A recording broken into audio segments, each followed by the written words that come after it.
Mike Schneider, aka BevNet Mike here, with the winners of New Beverage Showdown 17, Jake Bullock, Luke Anderson of CANN.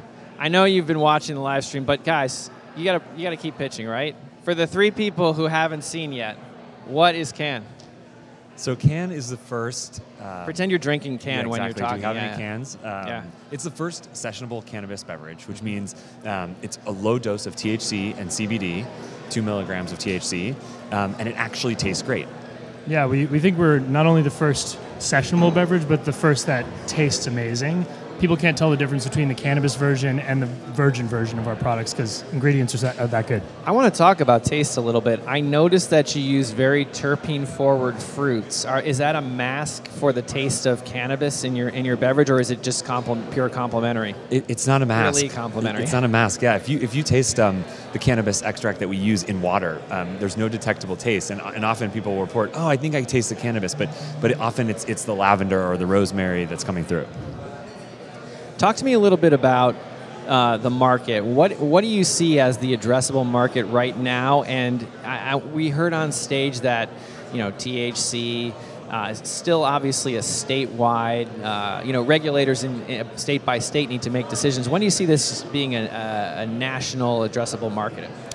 We like to say that the pace of change is accelerating. Things that we thought weren't possible, in 5 years down the road have already happened today. We think it could be pretty quick, but it's just going to be a slow process. Pretty quick, like 2025? Is 5 years quick? Is 3 years quick? We've heard everything from 2020 to 2025. I think we're excited about kind of growing slowly. I think part of what's cool about the community that we're building is that it's a really strong community and that we're in no rush to be in every state all over the country. We're also targeting people that aren't currently into cannabis that much, so as more people fall in love with CANN as their first cannabis product, we think the pace of change will accelerate even faster. Now, some of the BevNet community knows that I've had a pretty bad experience with cannabis. When I thought I was having a low dose, I actually had a high dose. How are you controlling the amount of cannabis that's going into a can? It's really, really precise.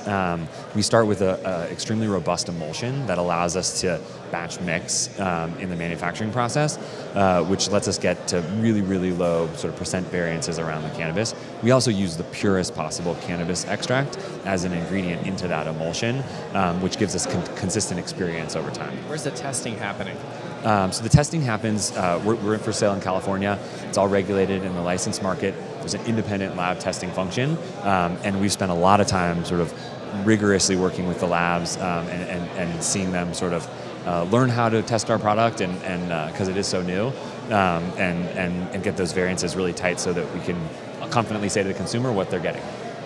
Also, just at the low dosage, 2 and 2.5 milligrams, people respond fairly similarly to. So we think it's just about being that low and being a little bit off. It's not going to make a huge difference. Now, how do you know that? What sort of human testing are you doing? Is it you and your friends, or are you doing something more scientific? Testing's really hard for sort of consumer testing, right? And this is true in alcohol as well. Folks don't always know what to tell you. That's true sober. And then when you start giving them something that sort of changes the way they perceive the world around them, it becomes harder. We have a bunch of different ways of doing that. The way we prefer to do it is just test with as many consumers as possible. And as we start getting into the hundreds and the thousands of consumers, we start seeing patterns emerge, and we can get real confidence that we know how folks are feeling, even if they can't always describe it to us perfectly every time. What did you think of the competition? Give me a little feedback on how the competition was. I mean, such great respect for all of the other brands out there. I think there's really space in the market for something that's more than 0 calories, but way less than 100 calories. And, Sunwink at 30 calories with really savory tasty herbal flavors, stuff, right? tasty stuff. Cloudwater using raw honey as an ingredient to sweeten.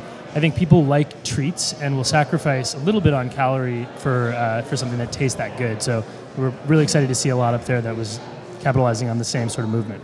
What's the CANN I led the witness. What's the CANN messaging like? Is it a medical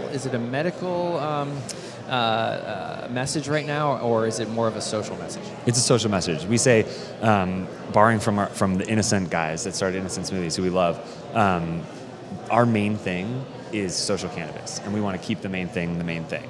And so when we think about messaging around CANN, it's all about social. How does this sit in a social environment? that often brings us to having these conversations about how it replaces alcohol or can help moderate or reduce your alcohol consumption. For us, it's social. Yeah, in the future, beer, wine, cans at every social event. How much of your product did you use when preparing for the event or during? Well, we're in New York, so we don't have any of the real California cannabis extract in our products today, but we probably wish we did a couple of times there before going on stage.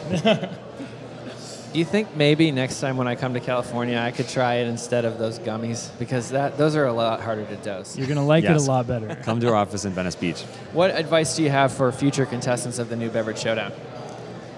Just like differentiate and be really clear about what it is you're doing. I think even though the market may not be quite ready for cannabis beverage today, we were really specific about this being a social drink alternative to alcohol. Yeah, and I'd say tell a story. I think what we've enjoyed the most about this experience is being able to tell the CANN story, and storytelling can be fun. And what do you plan to do with the prize? Gosh, we don't know. We were not expecting this, so we'll have to huddle up. Well, we're here to help too as well. So I'm happy to sit down with you and talk to you a little bit about how to build awareness. You're a very young brand, very young company, and so that's one of the things that BevNet does for young brands. Stick around with me here while I take us out, okay? Thanks so much for participating. Congratulations on your enormous win here, and enjoy the trophy.